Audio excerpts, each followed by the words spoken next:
ఒంగోలు శాసనసభ్యులు శ్రీనివాస్ రెడ్డి, ఆయన పుత్రరత్నం బాలినేని ప్రణీత్ రెడ్డి, వియ్యంకుడుకుండ భాస్కర్ రెడ్డిలపై టీడీపీ యువనేత పెద్దిరెడ్డి సూర్యప్రకాష్ రెడ్డి విమర్శల వర్షం కురిపించారు.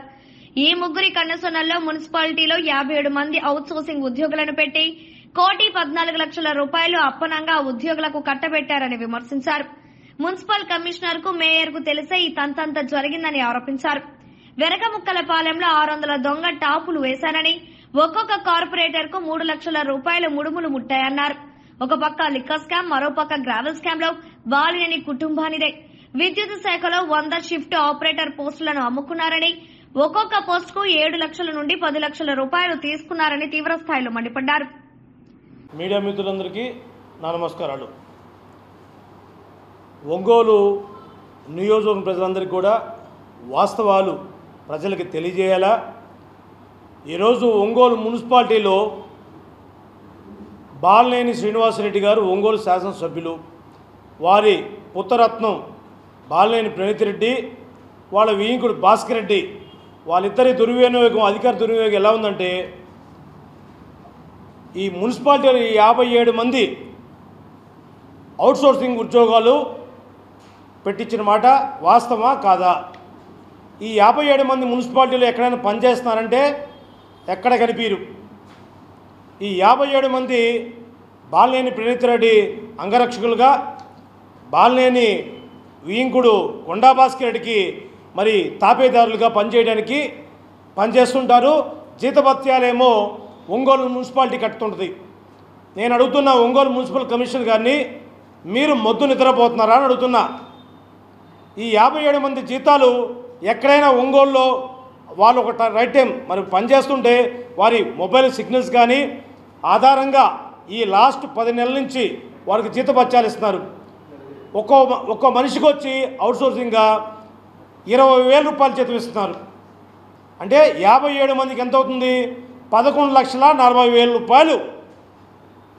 ఒంగోలు మున్సిపాలిటీ ప్రజాధనాన్ని దుర్వినియోగం చేసిన మాట వాస్తవమా కాదా? ఇవాళ ప్రజలు ట్యాక్సులు కట్టి ఒంగోలు మున్సిపాలిటీ అభివృద్ధి పదంలో జీతభత్యాలు ఇచ్చేదానికి, మరి అభివృద్ధి చేసేదానికి మున్సిపాలిటీని కూడా ఒంగోలు ప్రథమ పౌరులైనటువంటి మేయర్ గారు కూడా ఇది మీ దృష్టిలో ఉందా లేదా? దీని మీద స్పందించి ఈ 57 మంది మరి 1,14,00,000 రూపాయలు ప్రజాధనాన్ని మరి ఎవడబ్బో సొమ్మని చెప్పి మీ అంగరక్షకులుగా, మీ తొత్తులుగా పనిచేసేటువంటి ఈ 57 మంది జీతగాళ్ళు మరి మున్సిపాలిటీకి ఉపయోగపడుతున్నారా? ఇంత దుర్వినియోగం పాల్పడతారంటే ఇది ప్రజలందరూ కూడా గమనించాలా. మరి రెండోది పోతే, ఒంగోలు డివిజన్లో ఉన్నటువంటి చెరుకుంపాలెం గ్రామంలో బాలినేని ప్రణీత్ రెడ్డి, వాళ్ళ బాలినేని వియ్యంకుడు భాస్కర్ రెడ్డి ఎంత అధికార దుర్వినియోగం బాధపడ్డారంటే, ఇవాళ 600 మున్సిపల్ దొంగ ట్యాప్ కనెక్షన్లు వేస్తుంటే ఈ ఒంగోలు మున్సిపల్ కమిషనర్ ఏం చేస్తున్నాడు? 600 దొంగ ట్యాప్ కనెక్షన్లు వేస్తుంటే ఈ ఎలక్షన్ కోడ్ వచ్చి 10 రోజుల నుంచే వాళ్ళు వేస్తుంది 600 దొంగ కనెక్షన్లు. ఎవరికి వేస్తున్నారు? వాళ్ళ తొత్తులకి. మీరు ఓట్లేస్తే ఎవరైనా గ్రామాల్లో దిగినప్పుడు మాకు నీళ్ళు లేవంటే ఎప్పుడు వేస్తారండి? కోడ్ ఉంటాయో వేయటం లేదు అఫీషియల్గా వాళ్ళు మున్సిపాలిటీకి వాళ్ళు రసీదు పెట్టుకొని అప్లై చేసుకోవాలా, దాని మీద శాంక్షన్ చేయాలా, మరి మున్సిపాలిటీకి కట్టే ట్యాక్సులు కట్టాలా. ఇవన్నీ కట్టకుండా అధికార దుర్వినియోగం 600 ట్యాప్ కనెక్షన్లు మరి మున్సిపాలిటీకి గండి కొడతాము. ఒక పక్క వాళ్ళ వియ్యంకుడు సంబంధం ఇచ్చినటువంటి రాజకీయంగా కూడా దుర్వినియోగం పాల్పడుతున్నారంటే ఎంత పైశాచికమో ఒంగోలు ప్రజలందరూ కూడా గమనించాలా. మున్సిపాలిటీ ఆదాయాన్ని గండి కొడుతున్నారు. మరి ఇంత దరిద్రంగా చేస్తుంటే ఎవరైనా కూడా అడగాలి కదండి, దీని మీద స్పందించాలి కదా. గత 6 నెలల నుంచి ఒంగోలు 50 డివిజన్లో 300 దొంగ ట్యాప్ కనెక్షన్లు వేశారు. వీటికి సమాధానం చెప్పాల్సిన బాధ్యత బాలినేని శ్రీనివాసరెడ్డి గారి మీద ఎంతైనా ఉంది. ఈ ప్రజానికం గమనిస్తున్నారా లేదు మొద్దు నిద్రపోతున్నారని చెప్పని ఈ అధికారులు మరి నేను ఇదే మీడియా సాక్షిగా ప్రశ్నిస్తూ వీటి వాస్తవాల్ని ప్రజలకి తెలియజేయాలని చెప్పి కోరుచున్నాను. మరి అలానే పోతే లిక్కర్ స్కామ్, ఒంగోలులో ఉన్నటువంటి లిక్కర్ షాపులు ఏవైతే బార్ రెస్టారెంట్లు ఉన్నాయో వాటిల్లో కూడా లిక్కర్ స్కామ్ కూడా బాలినేని ప్రణీత్ రెడ్డి మరి అక్షరాల 10 కోట్ల రూపాయలు వాళ్ళ డాకా హనుమారెడ్డి అని చెప్పని వాళ్ళ ఏదైతే Nirmal Nagar park division corporate అయినటువంటి భర్త డాకా హనుమారెడ్డి ద్వారా లిక్కర్ సిండికేట్ మధ్య దగ్గర 10 కోట్ల రూపాయలు మీరు అవినీతికి అక్రమాలు పాల్పడింది వాస్తవా కాదా? పోతే గ్రావెల్ మాఫియా ఇవాళ ఒంగోలు చుట్టూ జరుగుతుండి విల్లాస్ కానీ ఒంగోలు కన్స్ట్రక్షన్లో ఎవరైతే చేస్తారో వీళ్ళందరూ కూడా వాళ్ళ బినామీలు పెట్టి గ్రావెల్ మాఫియా కూడా అక్షరాల 20 కోట్లు వసూలు చేసిన మాట వాస్తవా కాదా? ఎంత దారుణం అంటే ఆయన బాలినేని శ్రీనివాసరెడ్డి గారు అటవీ శాఖ మంత్రిగా ఉన్నప్పుడు అతను అటవీ శాఖ డిపార్ట్మెంట్లో ఎర్రచందనం స్కామ్, దానిలో గత ప్రభుత్వంలో 2014-19లో జరిగినటువంటి అప్పుడు ఎర్రచందనం టాస్క్ ఫోర్స్ వాళ్ళు పట్టుకున్నటువంటి ఎర్రచందనం దొంగలు దాదాపు 7 నుంచి 8 వేల కోట్ల రూపాయలు మరి సంబంధించినటువంటి పట్టుకొని అవన్నీ సీజ్ చేస్తే మరి ఈయన ఆ శాఖ మంత్రిగా ఉన్నప్పుడు అతని ఆధ్వర్యంలో 2.5 సంవత్సరంలో ఆ స్కాముల ద్వారా ఆయనకి పైకం చెల్లించిన మాట పెద్దిరెడ్డి రామచంద్రరెడ్డిని అడుగు, ముఖ్యమంత్రి కార్యాలయంలో స్టాఫ్ను అడుగు, నీ స్కాము నీ చరిత్ర అక్షరాల 1000 కోట్ల రూపాయలు తన వాటా ముట్టింది. ఆ వాటా మరి సీఎం క్యాంప్ ఆఫీస్ చేరాల్సిన దానిలో తన వాటా చేరలేదని నిన్ను దూరం పెట్టిన మాట వాస్తవా కాదా? ప్రజలకు నువ్వు తెలియజేయాలా? అలానే పోతే విద్యుత్ శాఖలో ఒంగోలు షిఫ్ట్ ఆపరేటర్, ఒంగోలు అంటే ప్రకాశం జిల్లాలోనే షిఫ్ట్ ఆపరేటర్ పోస్టులు దాదాపు నీ కుటుంబ సభ్యులు ప్రణీత్ రెడ్డి కావచ్చు, వీంగుడు కావచ్చు, నీ కుటుంబ సభ్యులు కావచ్చు, మీ బంధువులు అక్షరాల 100 పోస్టులు 7 నుంచి 10 లక్షల రూపాయలు వసూలు చేసిన మాట వాస్తవా కాదా? ఎక్కడ పోతుంది సమాజం? పదవులు ఉన్నాయని చెప్పి, పవర్ ఉందని చెప్పి ఇష్టం వచ్చినట్టు దుర్వినియోగం పాల్పడింది బాలినేని శ్రీనివాసరెడ్డి, బాలినేని కుటుంబం. వాస్తవం ప్రజలందరూ గమనిస్తున్నారు. దీని మీద ఏదైనా కూడా ఇంత అవినీతి అక్రమాలు పాల్పడి మరి గ్రానైట్ క్వారీల్లో ఇష్టం వచ్చినట్టు మరి ఇల్లీగల్ మైనింగ్ చేపించి వాటి దగ్గర కూడా మీరు దాదాపు 300 కోట్ల రూపాయలు మరి ఇల్లీగల్ మైనింగ్ చేపించి కూడా నీ అక్రమ సంపాదనకి ఇంతకన్నా పరాకాష్ట ఏముందని వారే చెప్తారు. కొన్ని సందర్భాల్లో కూడా మేము ఒంగోలు కాకపోయినా పక్కన డబ్బులు తీసుకుంటాం, మరి బెట్టింగ్లు కాస్తాం 50 లక్షలు, మరి పోతే మేము ప్యాకార్డ్ ఆడతాం, మేము క్యాషినోకి వెళ్తాం, అన్నీ వారు మీడియాకి చెప్పినయే, నేనేం కొత్తగా చెప్పాల్సిన అవసరంలా. మరి ఇంత దారుణంగా అంటే ఒంగోలు మున్సిపాలిటీలో జరిగిన అవినీతి సొమ్ముతోటి బాలినేని శ్రీనివాసరెడ్డి గారు గత వారం రోజుల క్రితం ఒంగోలులో 42 మంది కార్పొరేటర్లను పిలిపించి ఆ అవినీతి సొమ్ములో తనకు కూడా కొంత భాగం వాళ్ళకి పంచాలని ఒక్కొక్క కార్పొరేటర్కి 3 లక్షల రూపాయలు పంచిన మాట వాస్తవా కాదా? నీ బిడ్డల సాక్షిగా, నీ మనవడి సాక్షిగా నువ్వు కాణిపాకం, నువ్వు నమ్ముతావు కదా దేవుణ్ణి, కాణిపాకం టెంపుల్లో మరి ప్రమాణం చేయగలుగుతావా? ఈ 3 లక్షలు మాట ఇచ్చిన మాట వాస్తవా కాదా? ఇప్పుడు నేను చెప్పినవన్నీ వాస్తవం మరి కాణిపాకం టెంపుల్లో వినాయకుడి సాక్షిగా ప్రమాణం చేయగలుగుతావా? డివిజన్ అధ్యక్షుడికి 1 లక్ష రూపాయలు ఎక్కడ ఇచ్చావు? 50 డివిజన్లకి ఎక్కడ పోతుంది సొమ్ము? ఎక్కడిది? ఈ అవినీతి సొమ్మే కదా ఇవాళ విచ్చలవిడే రాజకీయాలకి ఇవాళ పరాకాష్ట అవుతుంది. ఏదైనా కూడా ఒంగోలు ప్రజలందరూ కూడా గమనిస్తున్నారు.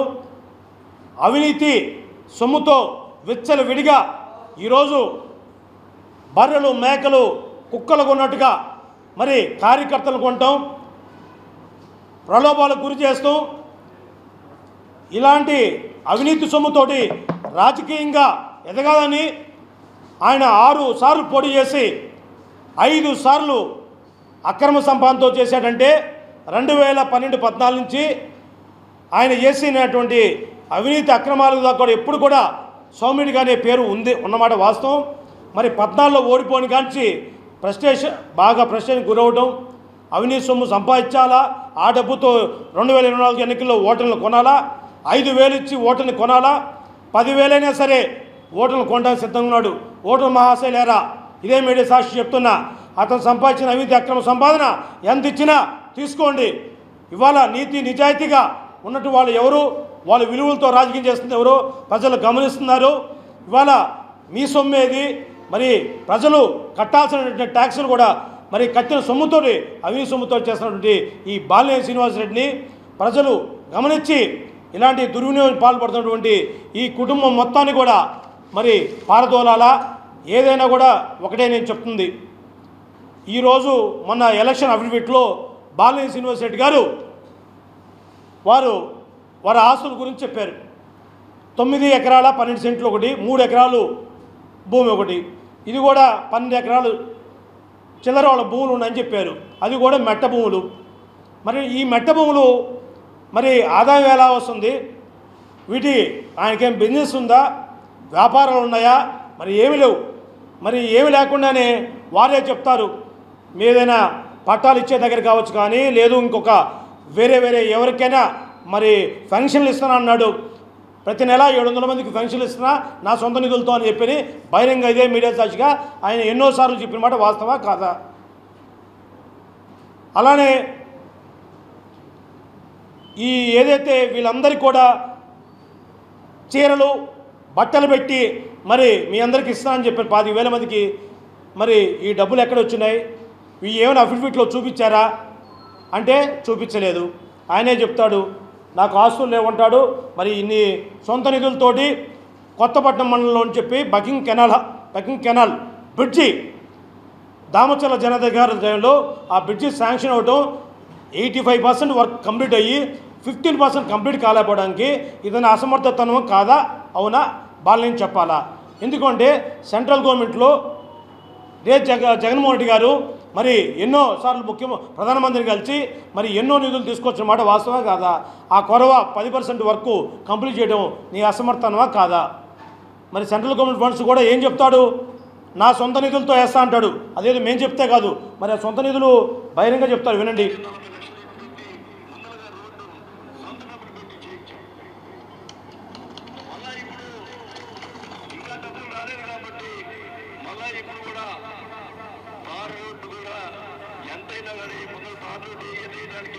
సొంత డబ్బుతోటి మొత్తం 10 రోజుల లోపల మొత్తం 3 సార్లు వేసి మరి ఇబ్బందులు 12 ఎకరాలు మెట్ట భూమి ఉన్నటువంటి ఆస్వామి మరి 40 లక్షల రూపాయలు ఆయన తోటి బహిరంగ మీడియాలో చెప్పాడు నా సొంత నిధులతోటి. సొంత నిధులు అంటే ఎక్కడ వచ్చినాయి ఆయనకి? ఈయన బినామీ ఆస్తులా, మరి బినామీ డబ్బా, అవినీతి సొమ్ముతోట ఇతను వేసేది?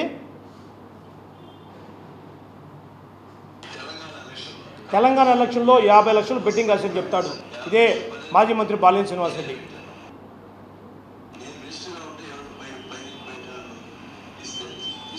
ఆయన మనిషిగా ఉన్నప్పుడంట బయట బహిరంగ తీసుకుంటాడంట డబ్బులు, ఆయన ఒప్పుకున్నాడు.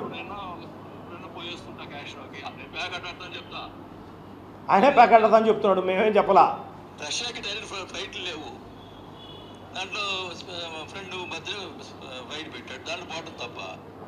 అవినీతి సొమ్ముతోటి అవినీతి గ్యామ్లింగ్ ఆడడానికి రష్యాలకి ఏంది, దుబాయ్కి ఏంది, ఎక్కడికైనా పోవచ్చు.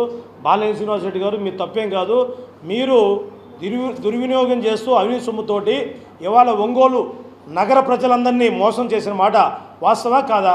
ఇవాళ నీ వీంకోడు కట్టుకున్నటువంటి శ్రీకర్ వెల్లా ప్రాజెక్ట్కి మరి నీళ్ళకి ఎర్జల్ నుంచి ఎవ్వరి పర్మిషన్ లేకుండా అధికార దుర్వినియోగం ఉపయోగించి పైపు లైన్ వేస్తే ఆ ఊరోళ్ళంతా అడ్డం పడితే ఆ ప్రాజెక్ట్ అక్కడ ఆగిపోయింది.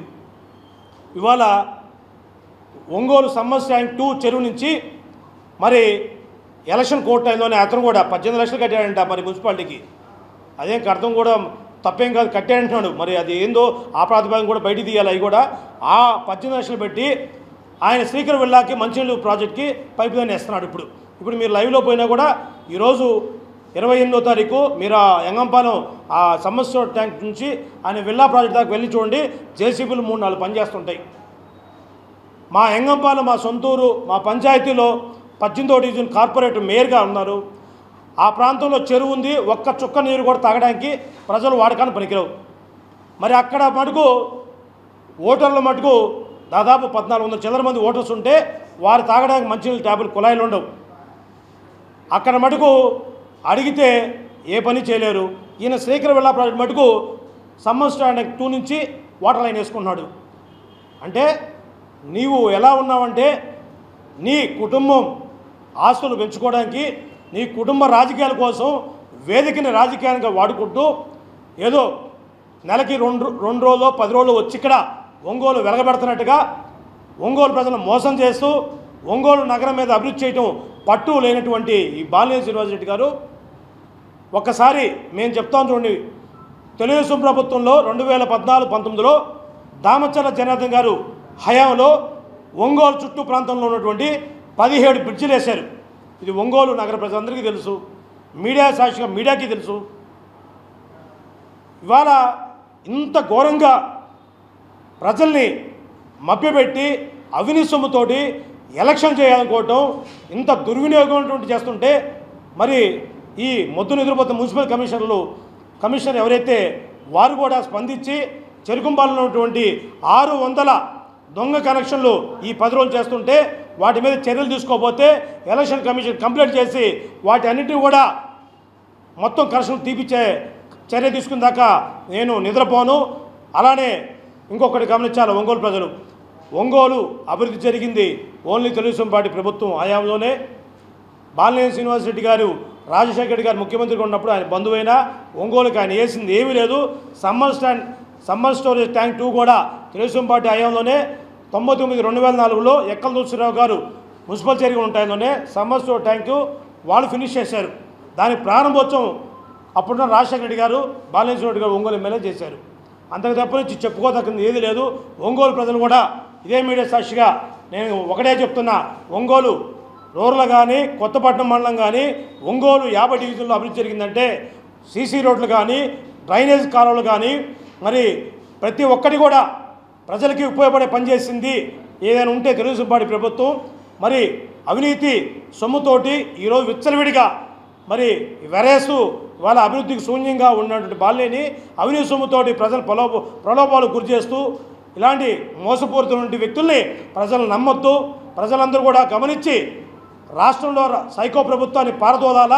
ప్రకాశం జిల్లాలో బాలినేని భూ కబ్జాలు, గంజాయి మూటాన్ని, మరి అవినీతికి పాల్పడుతున్నటువంటి గ్రానైట్ మాఫియా కావచ్చు, గ్రావెల్ మాఫియా, మరి రాబోయే తరంలో పిల్లల భవిష్యత్తులు బాగుండాలన్నా, ఉద్యోగాలు రావాలన్నా, పిల్లలు ఈ గంజాయి బానిస కాకుండా అంటే ఈ ప్రభుత్వాన్ని, వైసీపీ ప్రభుత్వాన్ని, ఒంగోలు బాలినేని శ్రీనివాసరెడ్డిని మరి పారదోలాలని చెప్పి ఒంగోలు ప్రజలందరికీ మీడియా సాక్షి తెలియజేస్తూ మరి బాలినేని శ్రీనివాసరెడ్డి గారి అవినీతి ఇవన్నీ కూడా అంతమొందించాలంటే ఒంగోలు పోటీ చేయటువంటి దామచర్ల జనార్దన్ గారిని మరి రేపు ఒంగోలు మే 13 జరగబోయే ఎన్నికల్లో భారీ మెజార్టీతో గెలిపించి ఒంగోలు నగరాభివృద్ధిలో పాటుపడదని ఒంగోలు ప్రజలకి నేను మీడియా సాక్షి తెలియజేస్తూ మరొక ఓటు మాగూడు శ్రీనివాసరెడ్డి కూడా వేసి ఎంపీ గారిని గెలిపించాలని చెప్పి ఇదే మీడియా సాక్షిగా తెలియజేస్తున్నాను. Thank you. మరొక ఎపిసోడ్లో ఇంకొన్ని విషయాలు పంచుకుంటా.